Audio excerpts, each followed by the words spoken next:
Okay, let's start. Okay, fine.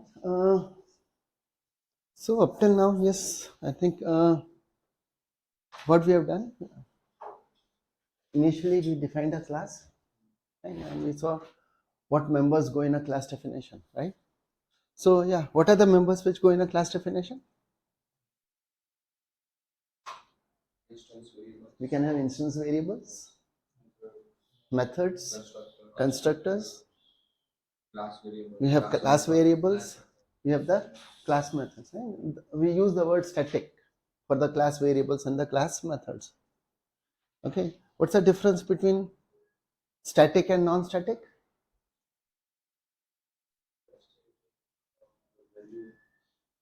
Yeah. I think using the this keyword. Yeah, using the This keyword. this keyword, yes. Yes. Not using a. So when it is static, we can't use this. Okay. Okay. Fine. Yeah.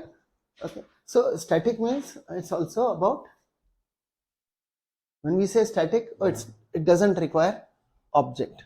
All other things in our class definition need an object, and they're based on an assumption that there is some object, and for the object we are defining it. Okay, but as soon as you use the word static, that means you're not talking about the object, and no requirement of object is there. Okay. Yeah. Then yeah, what others? What were the other members in a class? We talked instance variables, methods, constructors, class variables, class methods. There are two more.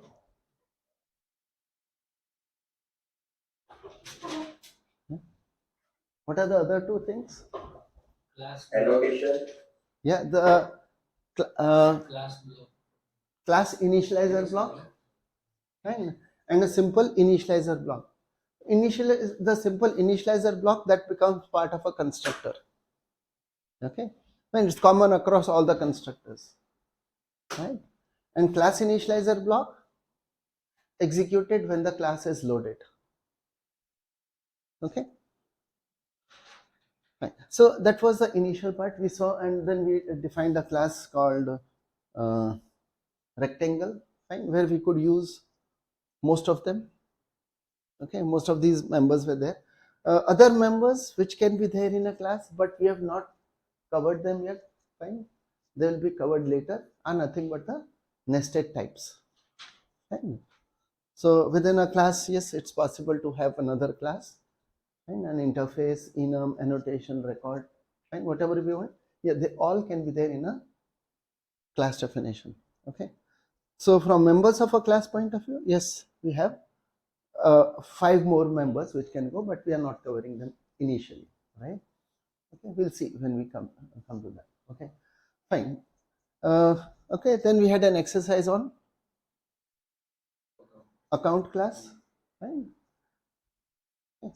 Fine. So account had account number, name, balance. Fine. Those. So we have normally, yes, we have methods to get the values of the instance variables. Fine. Setting the values, it's up to us to decide whether we would like someone to just set up any value for our variables, instance variables, or it should be only through certain methods that some updates may take place, right? So in case of account, we haven't provided any method like, okay, I want to be able to change the name or the account number or the balance directly. You don't set up any balance you like, right? Okay, you do some transactions like deposit and withdraw, only then the balance will be updated. Okay, and that's the way we have our account class, right? Okay, and yesterday we looked at and we started looking at inheritance.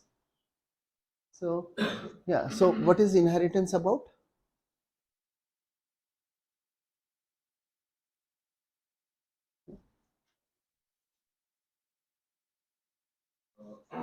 We use the superclass in the subclass. It's about creating a subtype.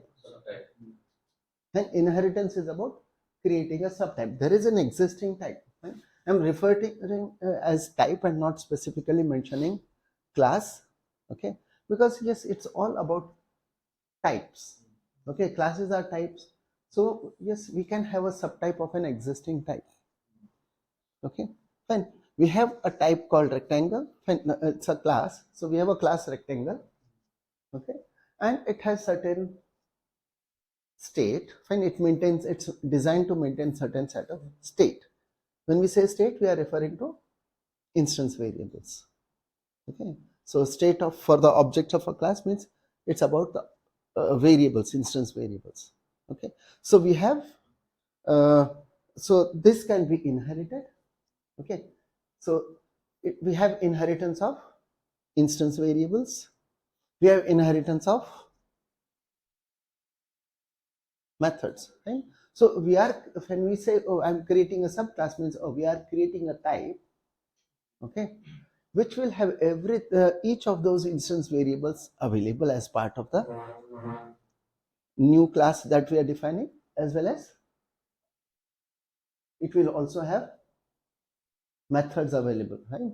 All the operations, methods are operations, all operations which can be performed on a particular type, all the subtypes of it should be supporting the same operations, right? They can have additional operations also, and they can even some certain operations they may say, oh, we would like to do it differently because it's a subtype, it's a specialization, and therefore some change in behavior can be there. Okay, and so certain things can be changed, right? So yes, I think yesterday we had this class called cuboid, fine, which would extend from rectangle, fine. So it would mean, oh, it has those two instance variables from rectangle class. Oh, we had those methods like area, length, width. Okay, fine. So all the methods or set dimensions, oh, they all have been made available for cuboid. Okay, fine. Also, what we saw yesterday was that whatever was there in the rectangle class is usable within the class cuboid, fine, by using, it's all about objects. We are not talking about static things here. Okay, when we are talking about inheritance, we are not looking at static members. Fine. So all other members, yes, they can be used here, okay, by using the keyword two ways, right? Everything was always used as this in the earlier case. In rectangle class, oh, we always said this dot length, or we said this dot width. Fine. We invoked the method and said, oh, this dot set dimensions. It was used with this. So here in the case of cuboid, you can use all those members in two ways.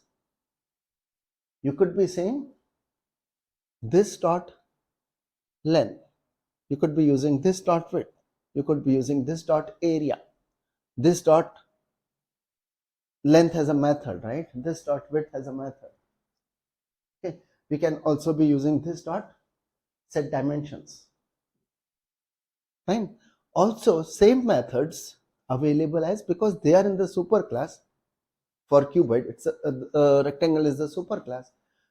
We could also be using it as super dot length, super dot width. Everything can be used by using the word super also.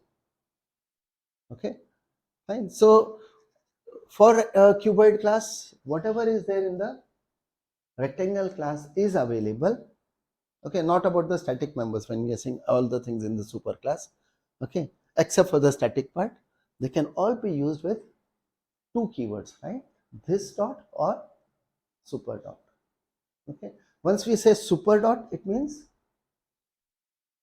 use it in a manner as available for superclass, because certain methods, oh, like what we did method overriding yesterday.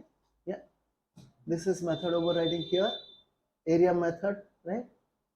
And this is method overriding. Okay, fine. Now I'll just introduce one more one annotation which we use when we use method overriding.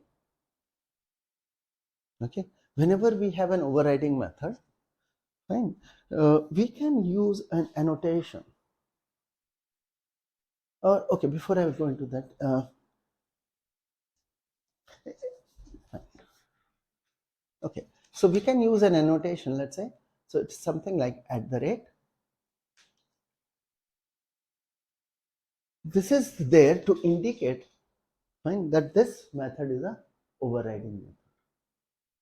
This method is there in the superclass and I am overriding it. So whenever we do such things as overriding, we may put this annotation, fine. Use this annotation, it's a good idea. Okay, anyone reading the code will always understand, yes, that this is a method which is also there in the superclass. That's one thing. Also, because as you are writing the code, you understand, oh, I'm writing a overriding method, right? But let's say what happened here is something like this, right? Maybe some such spelling mistake happens. Yeah. So if I have the spelling mistake, what will happen if I don't use the annotation? What will happen? Will there be a compilation error? No. It says, oh, this is just one additional method, right? By putting @ override, you have made it clear that, oh, I am actually writing an overriding method. Now, when the compiler will compile this code, it sees that you think this is an overriding method, but it finds this method is not in the superclass, and the compiler can point it out to you, oh, there is some mistake here. And this is not a method in the superclass. Okay, so then you can realize, oh, you made a mistake either in the spelling of the method or maybe somewhere in the method signature somewhere. Maybe if the method signature differs, then also it's not an overriding method. Fine. The parameter list, if that is different. Okay, so it's always a good idea to use a annotation called @ override. Fine. So clear on this?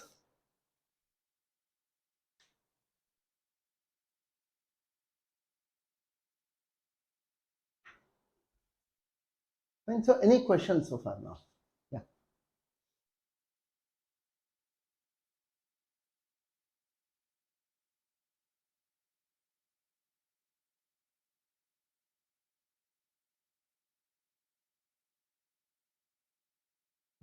Yeah.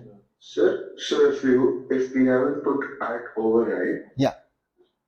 and there is a mistake, then it won't show as a error, right? Yeah, by the compiler will consider it as a additional method. Okay. It's just one more method, right? You have added you're free to add new method, right? When you when you create a subclass will have its own additional methods, right? Okay, so it's just another method. Okay, we also see, just like volume is an additional method, it's not there in the superclass. And volume is a additional method here.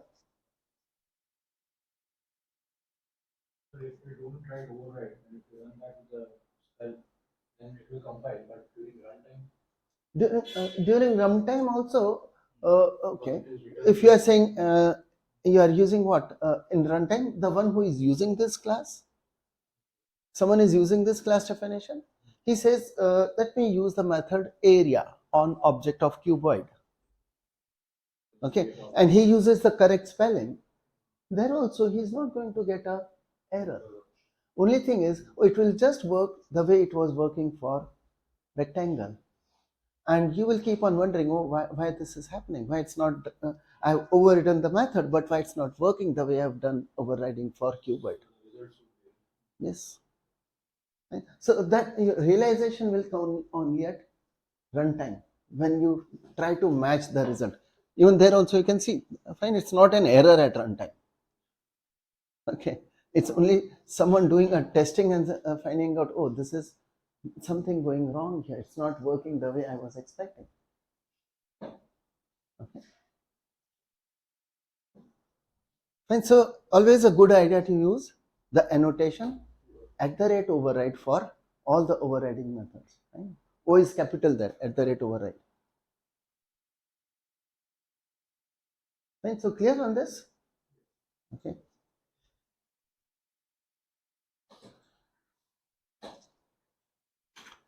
Okay, fine. So yeah, and then I think we were writing the test cuboid class. So any questions? Yeah, any other questions?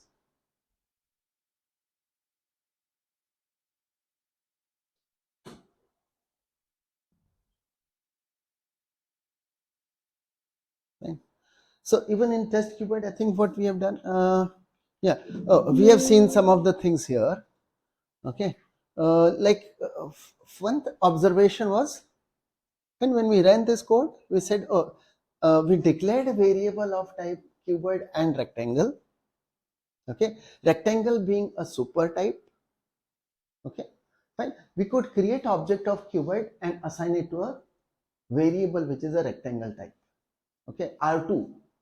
In our case here, R2 is declared as rectangle type, but assigned an object of cuboid.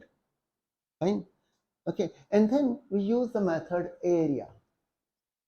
And when we use the method area on that, we used it on what? R2, right? R2 dot area. And then the question arises, type is rectangle, object at runtime cuboid. There are two different area methods. One is in rectangle, overriding in cuboid. So which one would work for R2 dot area? R2 dot area will work according to rectangle or according to the cuboid. Right? So what did we find? It doesn't go by the type.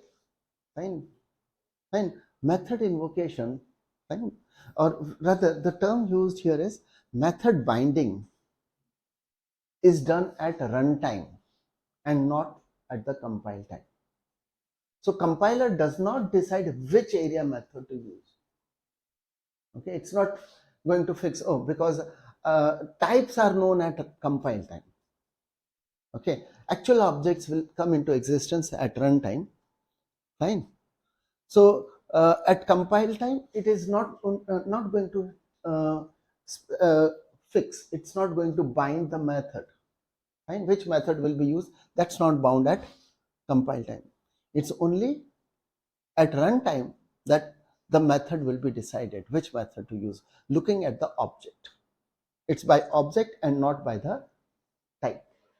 So method binding is done at runtime.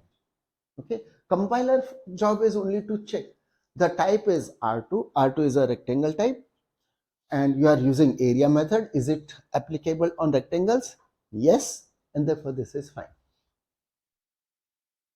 Okay, it's not looking at, oh, there is a subtype and subtype has done overriding and such things, right?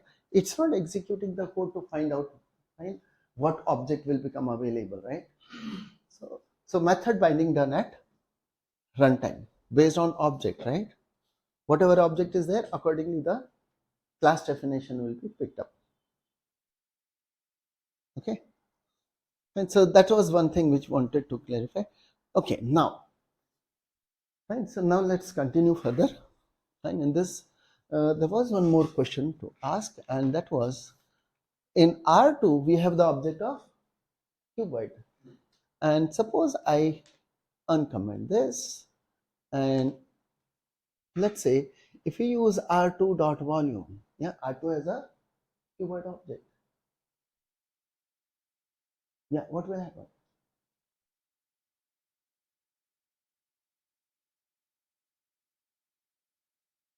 First we have to compile the code, and what will compiler do?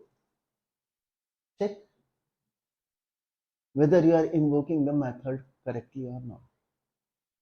So what happens when someone says R2 dot volume?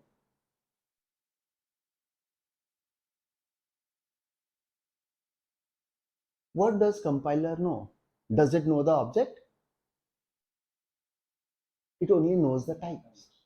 It will see, compiler works only based on the type which it can infer. So what is the type for R2? Rectangle. What's the method you're invoking? Volume. What will happen? Error at runtime or compile time? The compiler.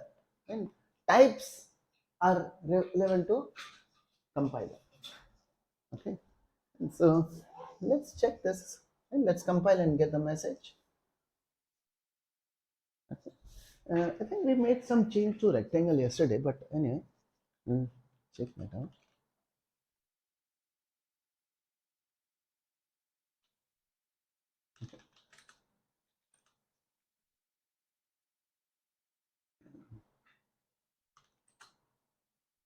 And we have got, okay, we need to compile cuboid.java. Yeah, so that's the error, right? Cannot find symbol, and say it's pointing to volume. Fine. Method volume, variable r2 of type rectangle, right? That's the error. Method volume is not found. Which, see, it says symbol not found, so there's something which is not matching. Which symbol? It says method called volume. And so always read the error messages and try to get the meaning from that. Clear? So how can I do this? So how can you get the volume on R2?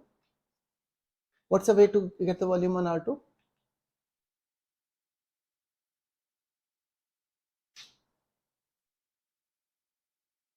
You tell the compiler, though it is declared as rectangle, I understand this is going to be cuboid, and therefore what should be done?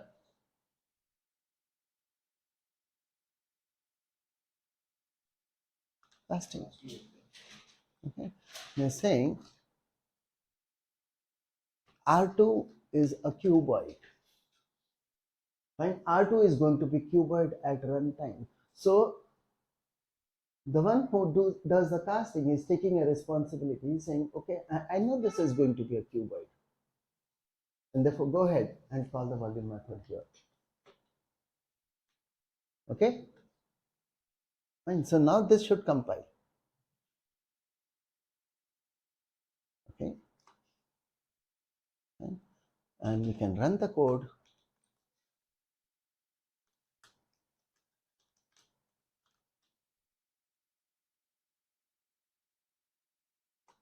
Okay, fine.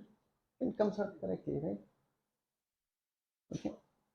Okay. Now let's do the same thing again. So, but we'll do this with R1. Let's have R1's volume, and yeah, we can do the casting, because if I don't do the casting, by the type, compiler will immediately say it's an error. So now tell me, what about the compilation time? This statement, will it compile or will it not compile?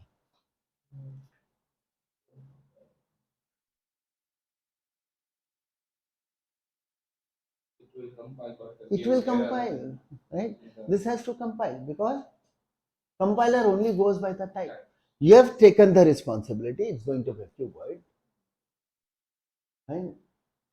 Okay. Right? So casting is the programmer's discretion. Oh, he says, I think this has to be always going to be a cuboid. Okay. Fine. So yeah, we can compile and we see it compiles. Fine. And what would happen at runtime? Yeah. For when it has done all the execution, and when it came to R1.volume, oh, it says class cast exception. Your casting, fine, to a different class is wrong. Fine. And read the complete message. Fine. Class rectangle cannot be cast to cuboid. Okay. Rectangle and cuboid are in unnamed module. That's fine. They are in we'll not look at the module part. Fine. And this is at line number 36. Okay. And cuboid.java line number 36, and that's at line, right? This is line 36. Fine, clear? Class cast exception. Okay, so wrong casting is an error at runtime. And compiler's job is only looking at the type. Okay, it's not executing the code, right? Runtime, yes. So casting, you have to be careful. What is to be used if the casting is wrong? We don't want the error to happen. What should we use? Some operator is available which we can use so that we can check before we do a cast. There's something by which we can do a check before we do a casting.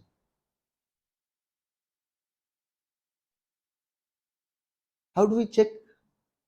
Normally, before we do a cast, we may like to confirm, right?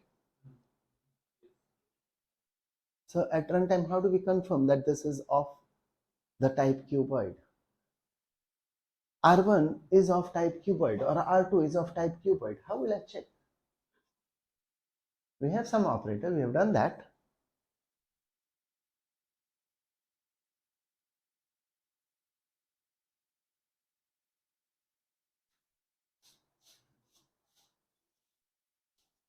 Yeah, yeah, Jamin, Anish.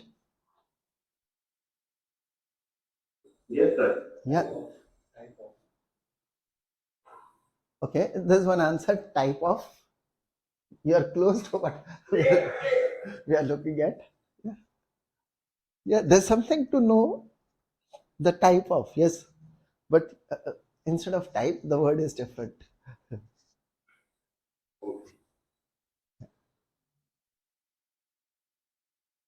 There is an operator called, what's the name of that operator? Instance of. Okay, fine, we can use the instance of check here. Okay, and so yeah. For example, here maybe what I can do here is we can say if R1 and then instance of cuboid. Okay, okay, okay, then do this, right? And else you can say you don't want the error from the runtime system, but you would like to give your own message, right? System.out.println. Okay. R1 is not a rectangle. Sorry, not a cuboid. And we have done, yeah, not a cuboid. Okay. And so a simple message can be there.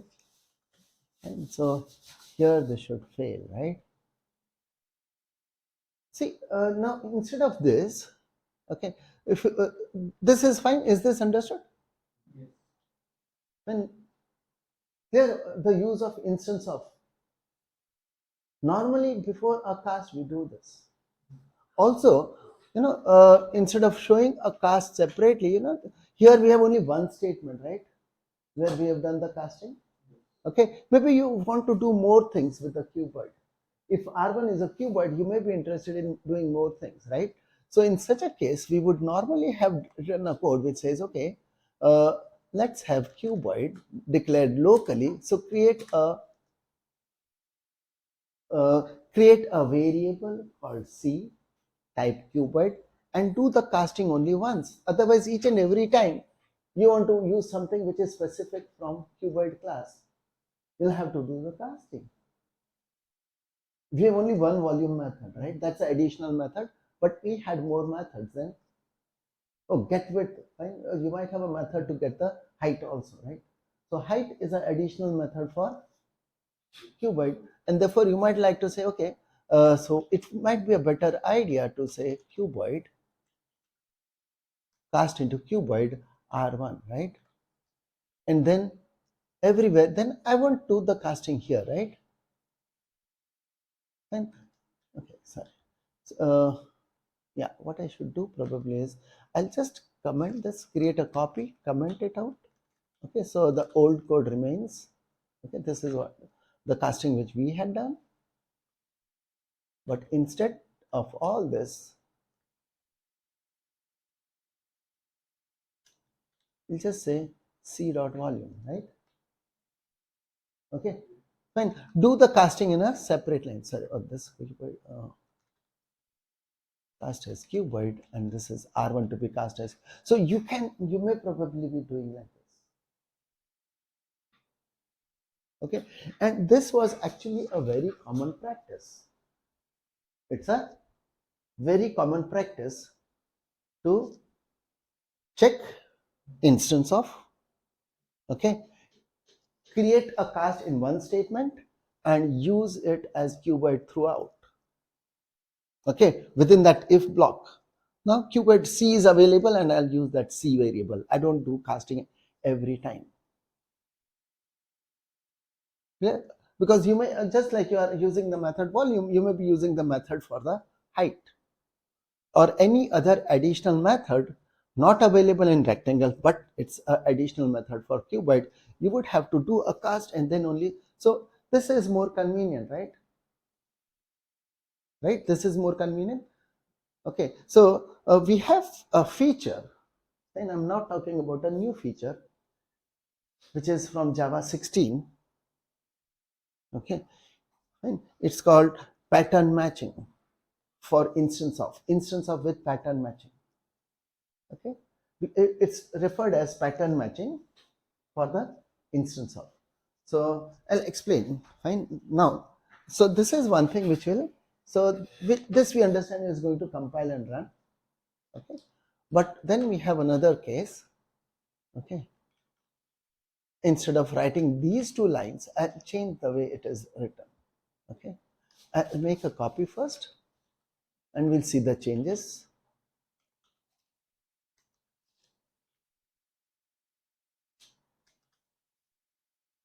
Okay, now look at the change, what will be required. Okay, the change is that, yes, here I'll just say, here we are doing a casting in the second line and creating a variable called C. Do it in this line itself, and you don't need this line.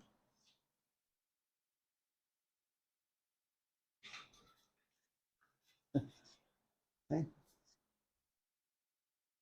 If R1 is an instance of cuboid, I have a reference called C.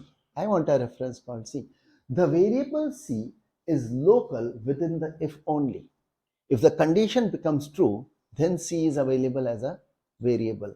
In the else part, it's not available. Later on, also not available. Available only within the body of the if.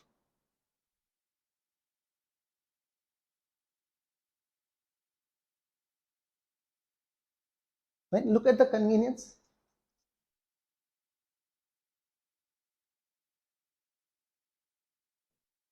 See what we have done for R2. Oh, that could have been R1. That could have been done for R2 also. Okay. And I have not made the change, but yes.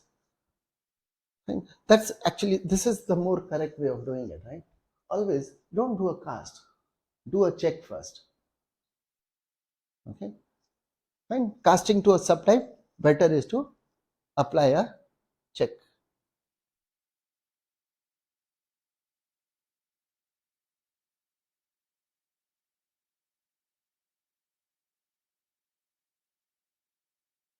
Fine. Pattern matching for instance of. Fine. We have this we call as pattern matching for instance of.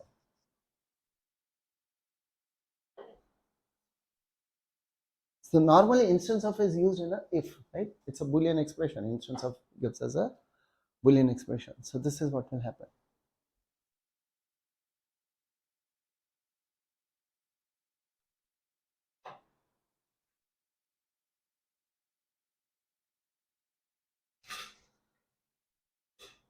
Right? So any questions? Yeah.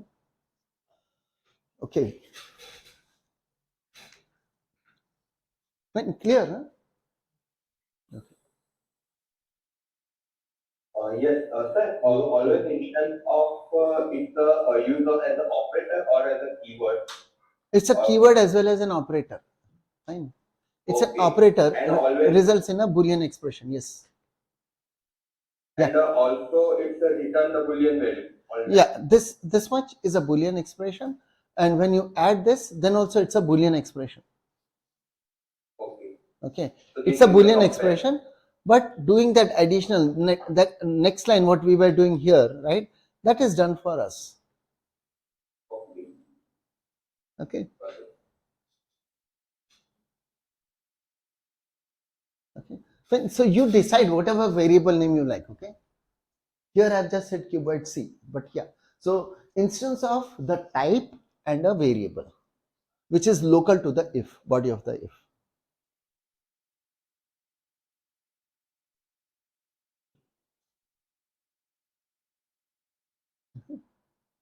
Fine. Okay. Now, fine. This is okay. Okay. Just a small one more clarification on the pattern matching. Okay.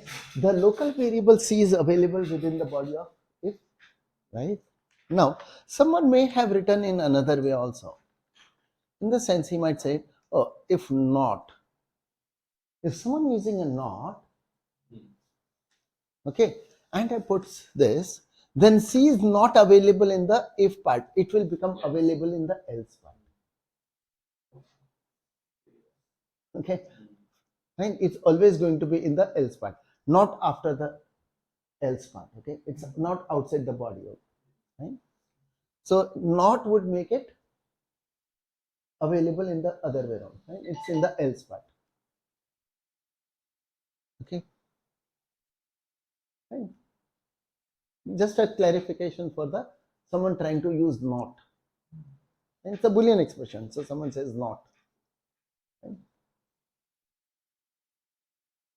Yeah, if someone says not, it would require also the use of parenthesis. Okay.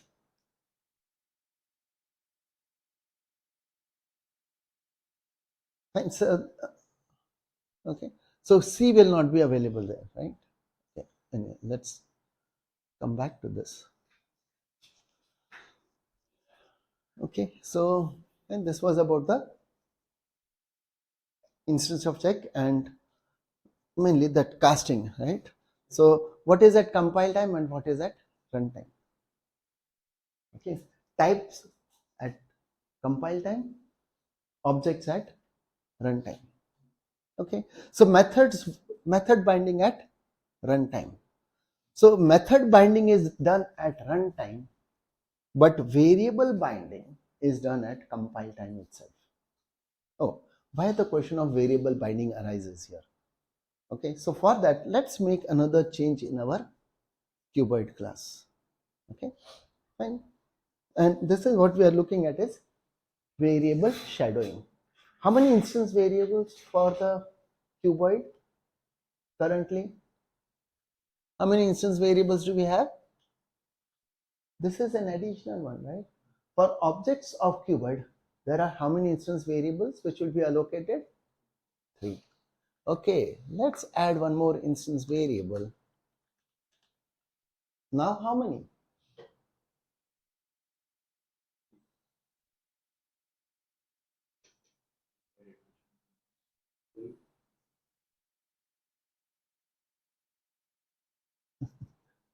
Now how many of them? There are 4. 2 in the superclass, 2 declared here. Okay, fine. Recollect this line which we were writing yesterday in the volume method. Yeah, this one.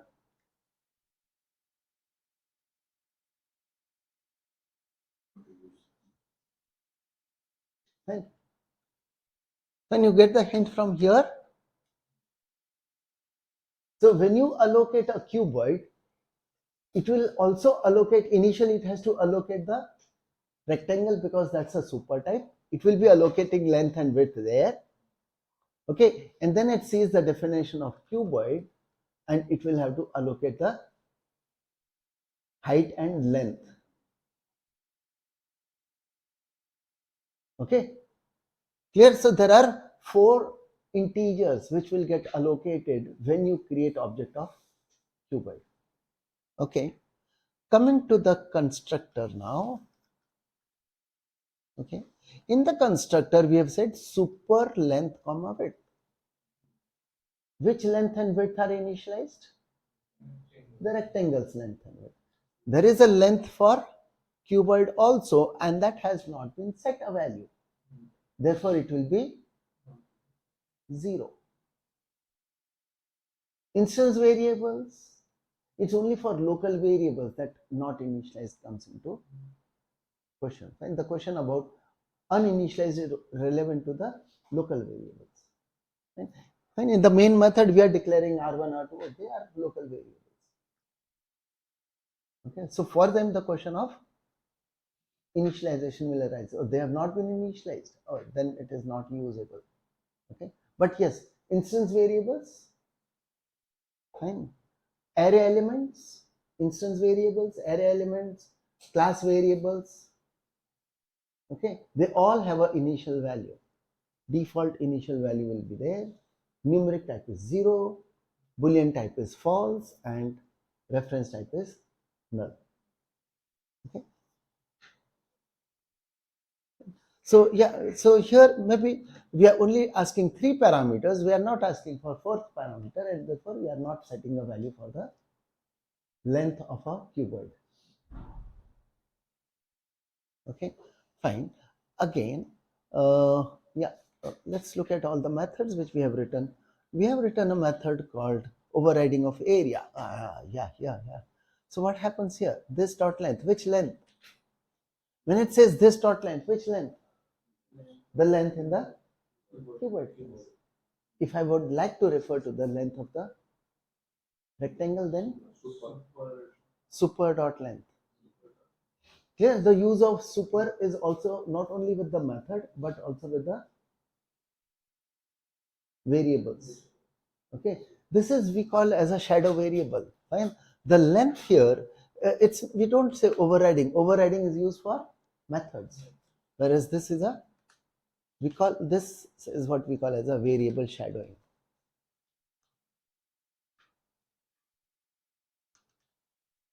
Okay, fine.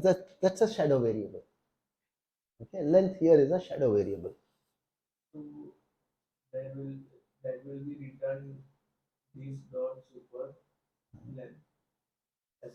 This dot super? No, there's no this dot super. This dot length or super dot length. Either this dot length. This dot length within the cuboid class would mean the length of cuboid. Okay. Super dot length would mean the length from rectangle. Okay. Fine. Now another aspect. Fine. I was just mentioning that variable binding is done at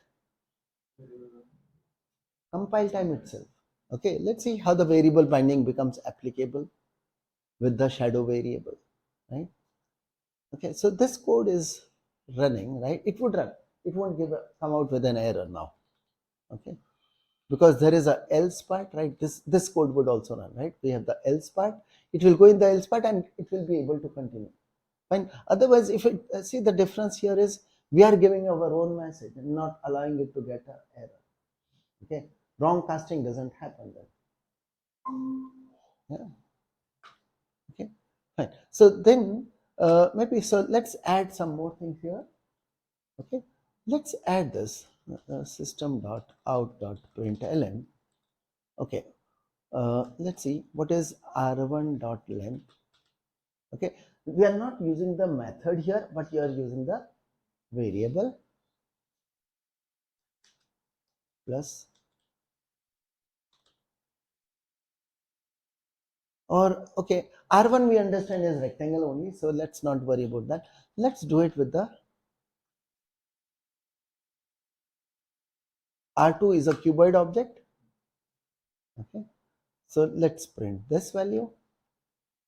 Okay, let's also do a similar thing with c1.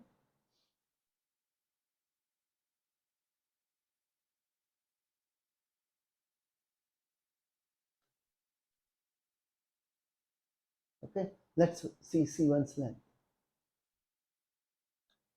See, if it is cuboid's length, that would be 0. We are not setting it a value. Okay, fine. If it is rectangle's length, see both objects are going to be cuboid objects. R2 is a cuboid, C1 is a cuboid, same dimensions. So what should be R2 dot length? Will it be 0 or will it be 4? No, length is 7. Yeah. 0 or 7? First one will be, second one, C1 dot length. First one, yeah, first one. Yes, what's there in this? So we are saying variable binding is done at compiler. For compiler, R1 is a rectangle type. So what's the length? 7. It goes by the type. Okay, variables will go by the type. But I'm interested in the length 0, which is for the cuboid. Or in another case here, maybe let's do it here. I want it for rectangle. What will I do?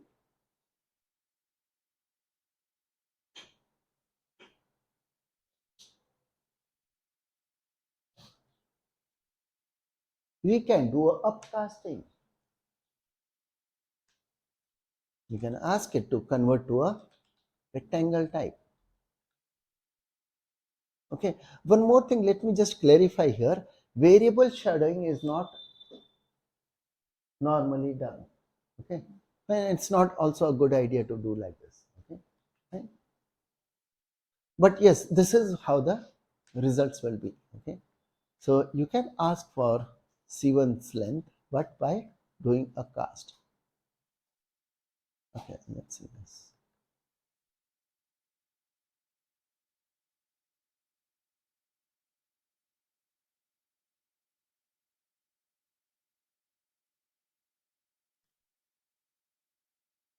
Okay,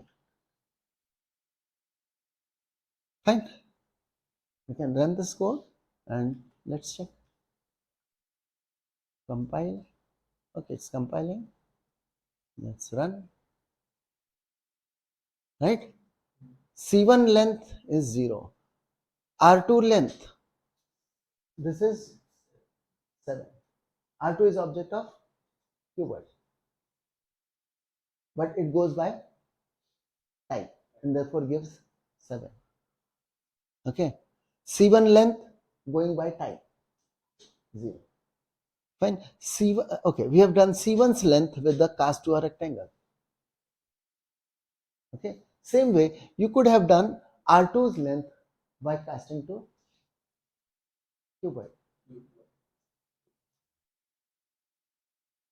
Here casting to change the type. Okay, so compiler will consider the cast. Okay, fine. Only thing, at runtime, if the cast doesn't match, the error would only come at runtime. Fine. And we saw that class cast exception. Okay, so wrong casting happens. But if you use that instance of and then declare our local variable there itself, oh, that's a good idea, right? And so then use that variable, don't do the casting separately. Okay, so you don't need to do the casting now with the help of pattern matching. Okay, use that instance of. It's always a good thing to use instance of.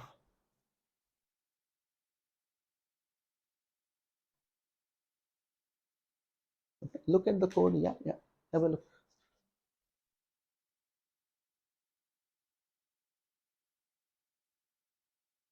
When clear about the method binding happening at runtime, variable binding happening at compile time.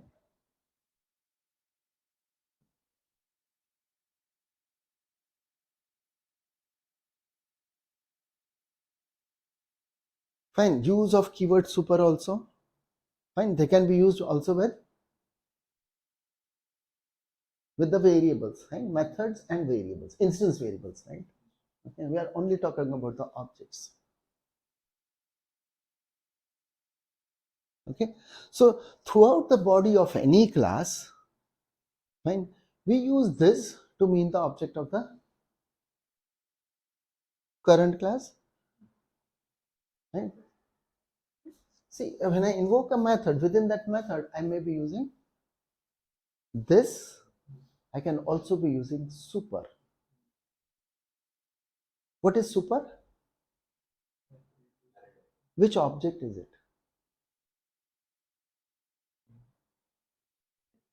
When we say this, what is the object? The object on which the method has been invoked.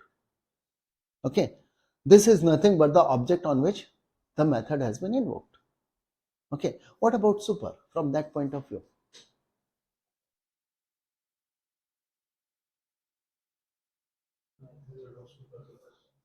Method of the superclass? What is that object? The object is still the same. It is the object on which you have invoked the method. It's not done on a different object. It's done on the same object. The object is the same but behave like superclass. Okay, behavior according to superclass. But the object is not a different object. It is the same. The target object on which you are invoking a method, right? It's going to remain the same.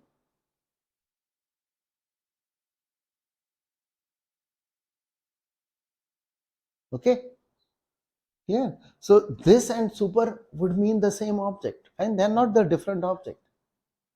Okay, only thing super says your behavior here is according to the superclass. Okay, methods to be done according to what is available for the superclass.